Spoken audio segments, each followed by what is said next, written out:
Hi guys, welcome to the channel of love.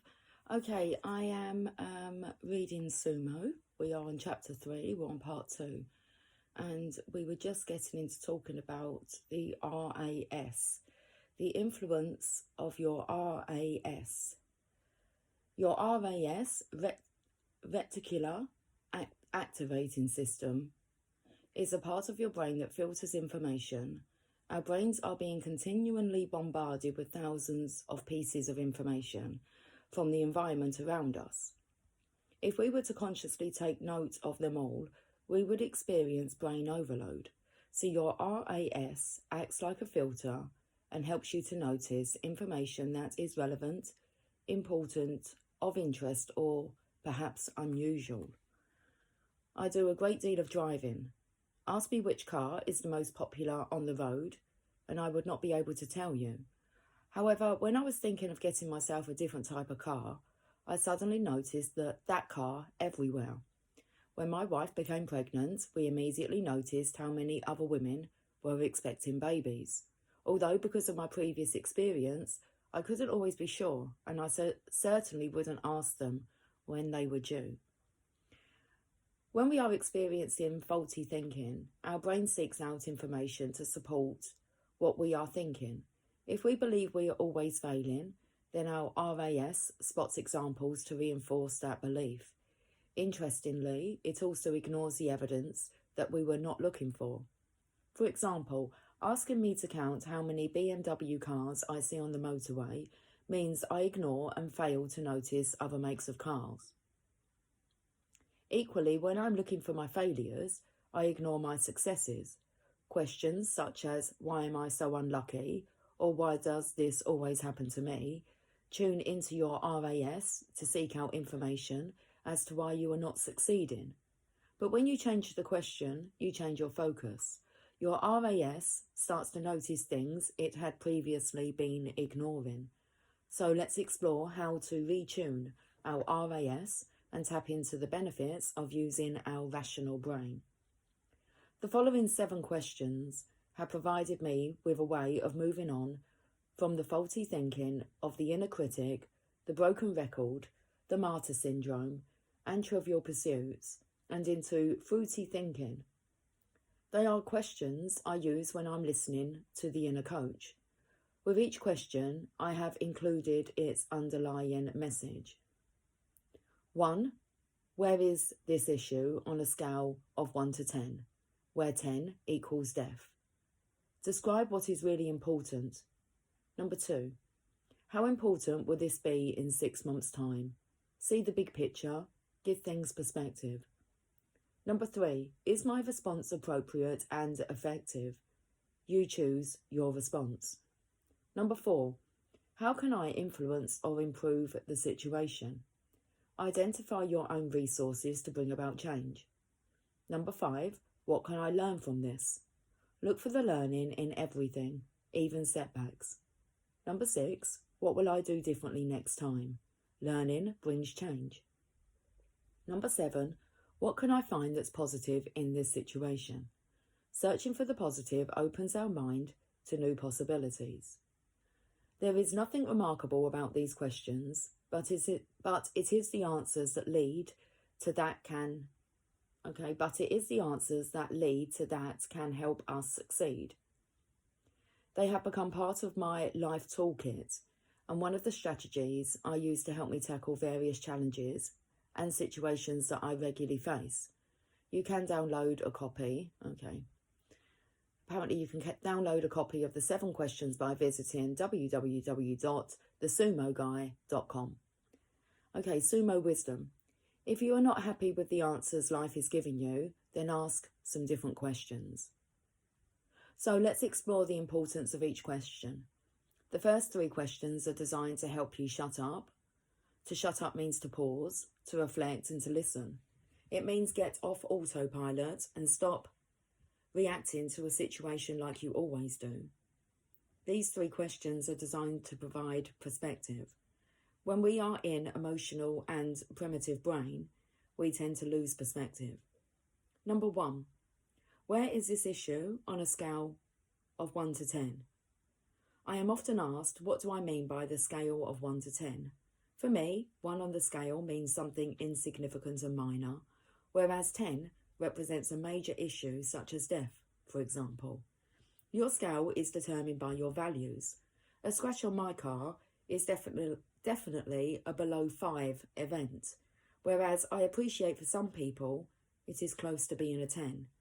Sometimes, in the immediacy of the moment, I react to an event as if it is a 9, yet this question can quickly remind me it may only be a 2. Number 2, how important will this be in 6 months' time? This is very similar to the first question. Again, it is asking us to put things into perspective. It can serve as a reminder that what we are allowing to cause us great stress at the moment could actually be forgotten in 6 months' time. Stop reading for a moment. Cast your mind back 6 months. Can you remember what was causing you stress at the time? Probably not, eh? Is your issue something you may struggle to recall 6 months from now? If not, fine. At least you are gaining some perspective. Number 3, is my response appropriate and effective? What a great question to ask ourselves. This question allows you to consider whether or not your response will ultimately help or hinder the situation. A knee-jerk reaction that might seem reasonable at the time may seem very different a few hours or even a few minutes later. SUMO wisdom. Sometimes it's good to take immediate action, but beware, there are times when if you strike whilst the iron is hot, people get burnt. The next 4 questions are designed to help us to move on and to focus on how to achieve a different outcome. Number 4, how can I influence or improve the situation? When we are under stress, our emotions have a habit of hijacking the problem-solving skills within our higher brain. Asking ourselves this question immediately helps us to focus on how we can resolve the situation. It helps us shut up blaming circumstances and people for our situation and to move on, to identify ways we can help ourselves. Remember that learning to help ourselves may still involve the support of other people. The personal stuff. I once ran a workshop on interviewing skills for a group of office staff who were about to be made redundant. One woman remarked, "I'll go to pieces if they ask me what my weaknesses are. I hate that question and just pray I'm not asked it." "What if they do?" I replied. "Well, fingers crossed they don't, or I'm in trouble." Hope is not a strategy. This woman clearly thought it was. By the end of the course, we had focused on what answers she could give if asked about her weaknesses. Common sense, I know, but not always common practice. Number 5, what can I learn from this? Life is always trying to teach us things. A great many people I talk with relate to having spent time beating themselves up over a mistake they've made. I have found a great antidote to my inner critic in this question. Rather than send myself on a guilt trip, can I use whatever has happened as an opportunity to learn? Number 6, what will I do differently next time? If I repeat the same mistake, then I have not actually learnt anything. Real learning brings about change. Learn from it, make changes, move on.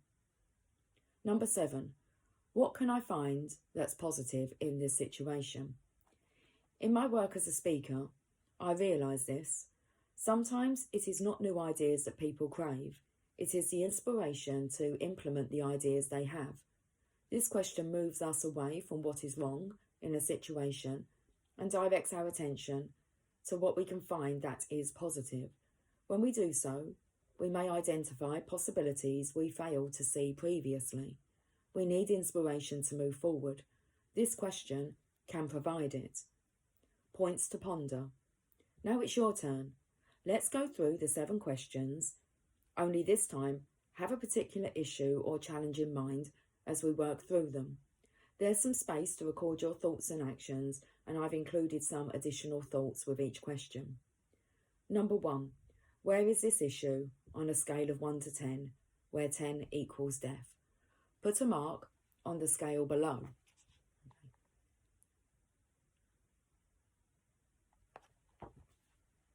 Number 2, how important would this be in 6 months' time? If you were to revisit question 1 6 months from now, would the issue have moved up or down the scale? Number 3, is my response appropriate and effective? Are you in primitive, emotional or rational brain at the moment regarding the situation? Your current response may feel appropriate, but in terms of E plus R equals O, how effective is your response in terms of helping you achieve a more favourable outcome? Number 4, how can I influence or improve the situation? Write down some possible actions you could take to influence and improve the situations. Who could help you? What skills and abilities do you already have that could help you right now? What's the first action you can take? Who could help? Your existing skills and abilities, first action to take. There's space here for you to write that down. Number 5, what can I learn from this? What have you learnt about yourself and other people if you had to list your top 3 lessons from this current experience? What would they be? What would I do differently next time? Be careful not to dwell. Sorry, that was number 6. What would I do differently next time? Be careful not to dwell on the possible failings in this situation, but move on to future focus and what response you would make in the future to achieve a more favourable outcome. Number 7, what can I find that's positive in the situation? Make a list of at least 3 positives you can take from your current situation. The personal stuff. A couple of years ago, a potential new client emailed me. I had been recommended to them as someone who could speak to their staff on the subject of motivation. They were a high-profile organisation with an international reputation. To gain such a prestigious client would be a real coup for my business. We spoke on the phone and successfully agreed fees, dates, and the content of my presentation. It only remained for some minor details to be ironed out before the event. I was thrilled. A few days later, having not received the confirmation promised, I emailed them a reminder. They replied instantly. It was not the news I wanted to hear. Due to circumstances, we are no longer able to proceed, but can I thank you for your interest in working with our organisation? I was fuming and felt tempted to put on my victim t-shirt. In my anger and disappointment, I immediately set about responding to their email. There were a number of issues I wanted to address. Number 1, how long had they known they no longer required my services? I had held the agreed date for several days and turned down another opportunity. Number 2, a phone call rather than hide behind a vague email would have been appreciated. Number 3, as for their comment, thank you for your interest in working with us as an organisation. Well, excuse me, but who contacted whom first? As I typed the email, I felt an increasing sense of self-satisfaction. I would teach them to let me down in such an unprofessional manner. Then in mid-sentence, I stopped and thought, is my response appropriate and effective? Well, it certainly felt appropriate, but was it going to be effective? If I pressed the send button, any opportunity of working with the organisation in the future would be 0. So what did I do? Pressed delete and then did nothing for 24 hours. Then when I reread their email, I thought about the 4th question to help me SUMO. How can I influence or improve the situation? My focus changed from feeling like a victim and believing I had been treated unfairly to tuning in my RAS to identify another way forward. In a calmer, more solution-focused state, I sent my response. Although not sure of the reason why my services were no longer required, I suggested running a lunchtime session for staff for a reduced fee and also gave them further opportunities regarding what other topics I could talk about. Within 2 hours, they had booked me to speak. They had their speaker and I had a new, prestigious client. Just as you do not cut the hedge with the lawnmower, so it is also important to recognise that each question is appropriate in some situations, but not in others. As you will see in the next chapter, sometimes people are not ready emotionally to ask themselves these questions. They are not a quick fix magic solution. However, what they can do is cause us to take time to reflect and focus our mind in a more productive way. SUMO wisdom. The quality of the solution can depend on the quality of the question. Points to ponder. Which of the 7 questions were most useful in helping you work through your issue? Choose 2 questions you want to be more conscious of using in the next few weeks. In a nutshell, faulty thinking is often based on the following false beliefs. Inner critic. I lack value, my only worth comes through my performance and what other people think of me. When I fail to reach a particular standard, I must punish myself. Broken record. Talking and thinking about something for long enough is an adequate substitute for taking action. Martyr syndrome. Life is what happens to me. I am not responsible for what happens. Fate, luck, and other people determine my destiny. Trivial pursuits. Urgency determines importance. That is how to prioritise. Ignore the big picture. The antidote to faulty thinking is fruity thinking. It comes when we listen to our inner coach and take a conscious grip of our thoughts. Fruity thinking is based on the following beliefs. Number 1, I am of worth because of who I am, not because of what I do. Number 2, I learn from the past, but I do not remain rooted in it. I know when to let go and when to move on. Number 3, I am responsible. I have choices. No one else plays as big a role in determining my destiny as I do. Number 4, I choose to major on the majors. I am aware of the big picture and focus on what is important. I see things in perspective. SUMO summary. If you want different results in your life, change your thinking. Thinking points to emotions, points to actions, points to results. Shut up the autopilot and move on to self-awareness. Our thinking is influenced by our background, previous experience, the company we keep, and the media. Shut up the inner critic and move on to listening to the inner coach. Shut up being a broken record and move on to taking action. Shut up the martyr syndrome and move on to taking ownership of your life. Shut up trivial pursuits and move on to majoring on the majors.